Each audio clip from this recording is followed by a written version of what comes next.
मोनी है, मैं केदार नगर निवासी हूँ। मैं ये सामान अपने किसी काम के लिए गिरवी रखने जा रही थी सोनार के पास। बहुत लेट हो गया था, इतना लेट भी नहीं हुआ था कि सोनार की दुकान बंद हो जाए।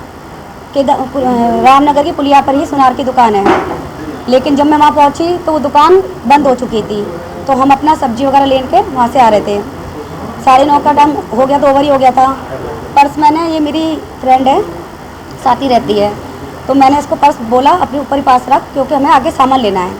इसमें पैसे थे, हमने सामान लिया चौराहे पर, सही तिराहे पे ही। सामान लेने के बाद मैंने इसको पर्स दिया, मैंने कहा ये गाड़ी की डिग्गी में रख दे, अब हमें ज़रूरत नहीं है अभी पैसों की। तो हमने वो सामान और ये पर्स रखा, हम घर पर आ गए। फिर दूसरे दिन कल हमने कहा चलो आज सोनार के पास जाते हैं, आज हमारा काम हो जाएगा।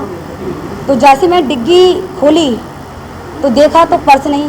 तो मैंने कहा चलो उसने रखा है, निकाल लिया होगा। मैंने उसका पर्स वो ले ले और आज चल रहे हैं। तो उसने कहा पर्स तो मैंने डिग्गी में रख दिया था। मैंने कहा नहीं, तूने निकाला था, तेरे को दिया था। मैंने कहा, तो उसने कहा नहीं, मैंने कल रखा था डिग्गी में। जैसे उसने बोला मेरी तो एकदम हालत ऐसे हो गई, बिल्कुल हाथ पैर कांपने लगे कि पूरी इतने सालों से मैं जो जॉब कर रही थी, वो जोड़ जोड़ के पैसे इकट्ठे करके मैंने ये सामान वो बनाया अपने लिए, और आज किसी काम ज़रूरत के लिए मैंने उसको यूज़ करना चाहा, वो सामान ही नहीं था। फिर हमने एक बार अपने घर में बैग में देखा, हो सकता है। जैसे मुझे पता चला कि पूरे घर में या डिग्गी में कहीं पर्स नहीं है, उसके बाद तो मेरी हालत ख़राब। मैं उधर गई घर के बाहर, सोच रही किससे पूछूं, किससे पूछना है, पता नहीं चल रहा था। फिर मुझे ये याद आया कि पान वाले भैया जो हैं वो 11 बजे तक उनकी शॉप खुलती है, और जो वो हैं कहते हैं इधर चाउमीन वाले भैया हैं। पहले मैंने उनसे पूछा चाउमीन वाले भैया से, उन्होंने कहा नहीं मैंने कुछ नहीं देखा। फिर मैंने उधर पूछा इधर वाली शॉप पर, उन्होंने नहीं। अब मैं सोच रही, फिर मैं उधर पान वाले भैया के पास गई, तो मैंने कहा भैया आप कितने बजे तक यहाँ बैठते हो? उन्होंने कहा ऐसे से बताया। उन्होंने बोला कि क्या बात हो गई? मैंने कहा मेरा कल पर्स गिर गया है। तो कह रहे कल गिर गया तो बता रहे हो? मैंने कहा मैंने देखा ही अब है, हमें तो ये था कि डिग्गी में रखा है, हमने तो यही तसल्ली थी कि डिग्गी में, हमारी गाड़ी में। गाड़ी हमारी यूज़ नहीं होती कि हम स्कूल जाते तो बस से जाते हैं।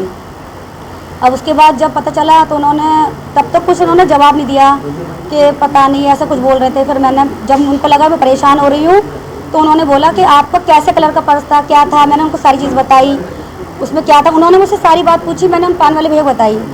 उन्होंने कहा अगर आपका पर्स मिल जाएगा चिंता मत करें, जिसको मिला है वो बहुत अच्छे हैं, मतलब समाज सेवी हैं, और जिसके पास गया है अब आपका पर्स सुरक्षित है, लेकिन वो आपसे पूछताछ करेंगे, पुष्टि करेंगे। मैंने कहा हाँ, जब मुझे मेरा सामान खोया तो मुझे पता होगा क्या क्या है सामान में, उस बैग में क्या है।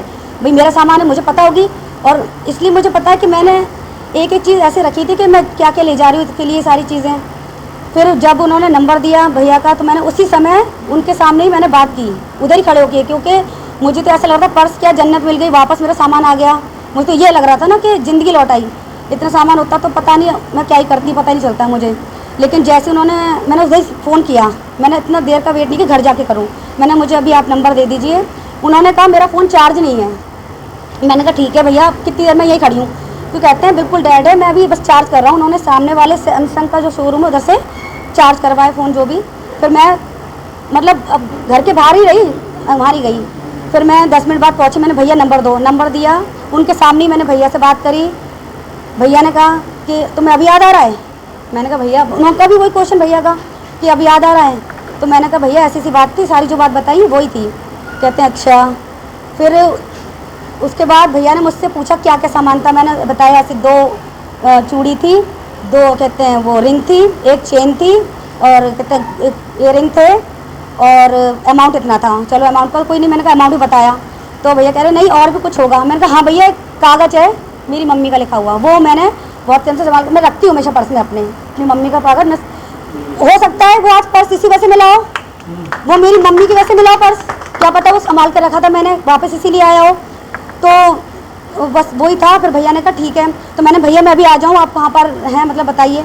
तो उन्होंने कहा ठीक है मैं पर्स दे दूँगा, लेकिन मैं सबके सामने ऐसे उजागर करके दूँगा कि ठीक है। लेकिन अगर वो 2 दिन बाद भी लौटा दे तो भी मुझे कोई दिक्कत नहीं थी, क्योंकि मुझे पता है कि जिसके पास ये गया है वो अब सेफ है सामान मेरा। अभी बस मिल गया है, कैसा लग रहा है और क्या कुछ कहना चाहेंगे इनके लिए? भैया से कहना चाहूँगी कि भैया जैसे यहाँ पर बहुत कम है, आज के टाइम में बहुत कम है, अगर 2-4 भी हो जाएंगे तो भी बहुत बड़ा यहाँ पर अच्छा मैसेज जाएगा सबके लिए, और मैं बहुत खुश हूँ। थैंक यू भैया। जैसा कि आप और भी आ रहे हो, और भी मैं घनश्याम मेमरानी, भाजपा और सामाजिक कार्यकर्ता केदार नगर का निवासी हूँ।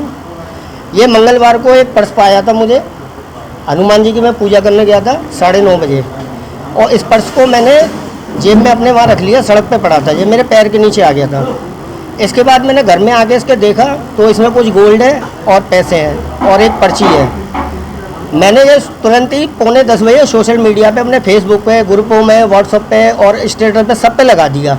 केवल इस फोटो भी मैंने इस पर्स का लगाया था। इसके बाद में मैंने उसमें लिखा था, मैंने कहा मैं 4 दिन का समय है, 4 दिन में जिस किसी का ये सामान है मुझसे आगे संपर्क कर ले, अन्यथा मैं इसको थाना शाहगंज में जमा करा दूंगा।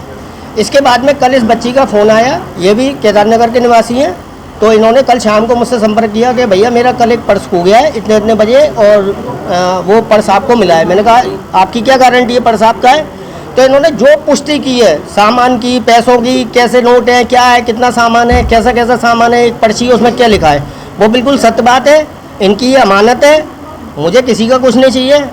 मैं गरीब आदमी हूँ, अपना इंसानियत जिंदा रखता हूँ, अपना ईमान मेरा नहीं डगमगाता है कभी भी। मैं आपके सामने ये पूरा सामान इनको वापस करूँ। ठीक है।